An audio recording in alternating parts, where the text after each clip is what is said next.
നമസ്കാരം.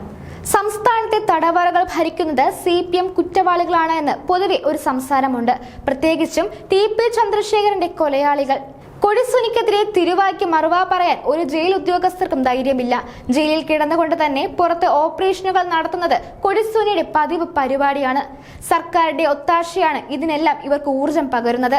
കൊടും കുറ്റവാളികളായ TP ചന്ദ്രശേഖരൻ വധക്കേസ് പ്രതികൾക്ക് വാരിക്കോരി പരോൾ നൽകുകയാണ് പിണറായി സർക്കാർ. ഒന്നാം പിണറായി സർക്കാർ അധികാരമേറ്റതിനു ശേഷമുള്ള കണക്കുകൾ പരിശോധിച്ചാൽ ആരുടെ കണ്ണും ഒന്ന് തള്ളിപ്പോകും. RMP നേതാവ് TP ചന്ദ്രശേഖരനെ കൊലപ്പെടുത്തിയ കേസിലെ പ്രതികൾക്ക് പരോൾ അനുവദിച്ചത് 1000 ദിവസത്തിലേറെയാണെന്നതാണ് പുറത്തുവരുന്ന വിവരം. ജയിലിൽ തന്നെ ഇഷ്ടം പോലെ സ്വാതന്ത്ര്യമുണ്ട് ഈ കൊടും കുറ്റവാളികൾക്ക്. ഇത് കൂടാതെ ഇഷ്ടമുള്ള ബ്ലോക്കും ആഹാരവും മൊബൈൽ ഫോണുമെല്ലാം പ്രതികൾക്ക് ലഭിക്കുന്നുണ്ട്. ഇതിനു പുറമെയാണ് യഥേഷ്ടം പരോൾ കിട്ടി പുറത്തിറങ്ങാൻ സാധിക്കുന്നത്. KC രാമചന്ദ്രനും റൗസ മനോജിനും സജിത്തിനും ജയിലിൽ പുറത്ത് 1000 ദിവസത്തിലധികം കഴിഞ്ഞതായാണ് റിപ്പോർട്ടുകൾ പറയുന്നത്. 6 പേർക്ക് 500-ലധികം ദിവസം പരോൾ ലഭിച്ചപ്പോൾ കേസിലെ മുഖ്യപ്രതിയായ കൊടിസുനിക്ക് 60 ദിവസവും പരോൾ ലഭിച്ചു. സഭയിൽ തിരുവഞ്ചൂരിന്റെ ചോദ്യത്തിന് മുഖ്യമന്ത്രി നൽകിയ മറുപടിയിലാണ് ഒന്നാം പിണറായി സർക്കാർ അധികാരമേറ്റ ശേഷമുള്ള കണക്ക് പുറത്തുവരുന്നത്.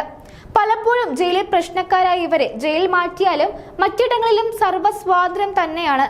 അനൂപ്, മനോജ്, സിജിത്ത്, റഫീഖ്, മനോജ്, KP രാമചന്ദ്രൻ, കുഞ്ഞനന്ദൻ, ഷാഫി, ഷിനോജ്, രജീഷ്, സുനിൽകുമാർ എന്നിവരാണ് കേസിൽ ശിക്ഷിക്കപ്പെട്ട പ്രതികൾ. കൊടിസുനിക്ക് ഈ വർഷം ആദ്യവും പരോൾ അനുവദിച്ചിരുന്നു. പരോളിരിക്കെയാണ് കാസർഗോഡ് പെരിയ ഇരട്ടക്കൊലപാതക കേസിലെ പ്രതികളെ സുനി കണ്ടതും. PK കുഞ്ഞനന്ദന് 327 ദിവസമാണ് പരോൾ അനുവദിച്ചത്. 2020 മാർച്ച് 30-ന് 3 ഇടക്കാല ജാമ്യത്തിൽ പുറത്തിറങ്ങിയിരുന്നു. ജാമ്യത്തിലിരിക്കെ ജൂൺ 11-നാണ് കുഞ്ഞനന്ദൻ മരിക്കുന്നത്. KC രാമചന്ദ്രൻ 28 തവണയായി 1081 ദിവസമാണ് പരോൾ അനുവദിച്ചത്. TP കൊലക്കേസിൽ വർഷങ്ങൾ ജയിലിൽ കഴിഞ്ഞിട്ടും CPM മുൻ നേതാവും 8ാം പ്രതിയുമായ KC രാമചന്ദ്രന് കുറ്റബോധമില്ലെന്ന് റിപ്പോർട്ടടക്കം നേരത്തെ ഹൈക്കോടതിയിൽ വന്നിരുന്നു. പരോൾ കാലത്ത് തന്റെ നേതൃത്വത്തിൽ സാമൂഹ്യ സേവനത്തിന്റെ ഭാഗമായി വയോധികർക്കായി വീട് നിർമ്മാണം നടത്തി. പെൺമക്കളുടെ വിവാഹവുമായി ബന്ധപ്പെട്ട് കടബാധ്യതയുണ്ട്.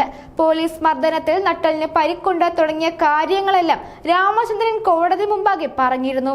TK രാജേഷ് 21 തവണയായി 940 ദിവസം പരോൾ അനുവദിച്ചു. റൗസ മനോജ് എന്ന മനോജ് 26 തവണയായി 1068 ദിവസം പരോളിൽ ജയിലിന് പുറത്ത് കഴിഞ്ഞുവെന്നാണ് പുറത്തുവരുന്ന വിവരം. അണ്ണൻ സജിത്ത് എന്ന സിജിത്ത് 21 തവണയായി 1078 ദിവസം പരോളിലാണ്. മുഹമ്മദ് ഷാഫി 15 തവണയായി 656 ദിവസം പരോളിൽ കഴിഞ്ഞു. ഇടയ്ക്കിടെ ജയിലിന് പുറത്തിറങ്ങുന്ന ഷാഫി വിവാഹം കഴിച്ചിരുന്നു.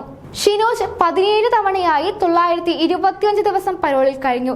ഇവരെയൊക്കെയും 227 ദിവസവും ജാമ്യം ലഭിച്ച് പുറത്തിറങ്ങുകയും ചെയ്തിരുന്നു. 27 തവണയായി 782 ദിവസമാണ് റഫീഖിന് പരോൾ ലഭിച്ചത്. കിർമാണി മനോജ് എന്ന മനോജ് കുമാറിനാകട്ടെ 19 തവണയായി 851 ദിവസം പരോളിൽ പുറത്തിറങ്ങി. കൊടിസുനി എന്ന സുനിൽകുമാർ 3 തവണയായി 60 ദിവസവും MC അനൂപ് 15 തവണയായി 900 ദിവസം പരോളിൽ കഴിഞ്ഞു. കൃഷ്ണൻ 10 ദിവസം പരോളിലാണ് കഴിഞ്ഞത്. TP ചന്ദ്രശേഖരൻ വധക്കേസിലെ ഓരോ പ്രതികൾക്കും എത്ര തവണ പരോൾ അനുവദിച്ചുവെന്നും കാലാവധി എത്രയെന്നും ചോദിച്ചായിരുന്നു തിരുവഞ്ചൂർ രാധാകൃഷ്ണൻ ചോദ്യം ഉന്നയിച്ചത്. 2024 ഒക്ടോബർ 14-ന് ഉന്നയിച്ച ചോദ്യത്തിനാണ് ഇപ്പോൾ മറുപടി നൽകിയിരിക്കുന്നത്. പരോളിലിറങ്ങിയ കൊടിസുനി സ്വർണ്ണക്കടത്തുമായി ബന്ധപ്പെട്ട് വയനാട് സ്വദേശി തട്ടിക്കൊണ്ടുപോയ കേസിൽ പ്രതിയായിരുന്നു. ജയിലിലും ഒട്ടേറെ തവണ സുനി പ്രശ്നങ്ങൾ ഉണ്ടാക്കിയിരുന്നു. പലതവണ ജയിലുകൾ മാറ്റി. പരോളിനിടയിലാണ് കിർമാണി മനോജിനെ ലഹരിപ്പാർട്ടി നടത്തിയതിന് പിടികൂടിയത്. പരോളിലിറങ്ങിയ ക്രിമിനൽ കേസുകളിലും ഗൂഢാലോചനയിലും ഉൾപ്പെടെ സംഭവങ്ങൾ മുൻപും ഉണ്ടായിട്ടുണ്ടെങ്കിലും പ്രതികൾക്കെല്ലാം പരമാവധി പരോൾ നൽകി. എന്നിട്ടും TP കേസ് പ്രതികൾക്ക് ജയിലിന് അകത്തും പുറത്തും സർക്കാർ സൗകര്യം ഒരുക്കുകയാണ് ചെയ്യുന്നത്. പ്രതികൾക്ക് കൂടുതൽ തവണ പരോൾ അനുവദിക്കുന്നതായി KK രമ ഉൾപ്പെടെയുള്ളവർ വിമർശിച്ചിരുന്നു. എന്നാൽ ഈ വിമർശനങ്ങൾ കാര്യമാക്കാതെ മുന്നോട്ട് പോവുകയാണ് പിണറായി സർക്കാർ ചെയ്തത്. ഓരോ ജീവിതവും ഓരോ കഥകളാണ്, വേറിട്ട കഥകളുടെ ഒരു കൂട്ടായ്മ. വേണമെങ്കിൽ നമുക്കതിനെ ഒരു നോവലെന്ന് പേരിടാം. അതുപോലൊരു നോവലല്ലേ നിങ്ങളുടെ ജീവിതവും? എന്താ, ശരിയല്ലേ? നിങ്ങളുടെ അനുഭവങ്ങൾ, കഥകൾ എന്തുമായിക്കൊള്ളട്ടെ, അത് കേൾക്കാൻ DNA ന്യൂസിലൂടെ ഞാൻ എത്തുന്നു. കഥ പോലൊരു ജീവിതം, അതിനായി ഞാൻ നിങ്ങൾക്ക് വേണ്ടി കാത്തിരിക്കുന്നു.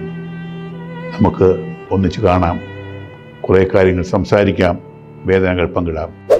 നിങ്ങളുടെ വിഷയങ്ങൾ, അനുഭവങ്ങൾ അത് ഞങ്ങളെ അറിയിക്കേണ്ട വിലാസം താഴെ കൊടുക്കുന്നു.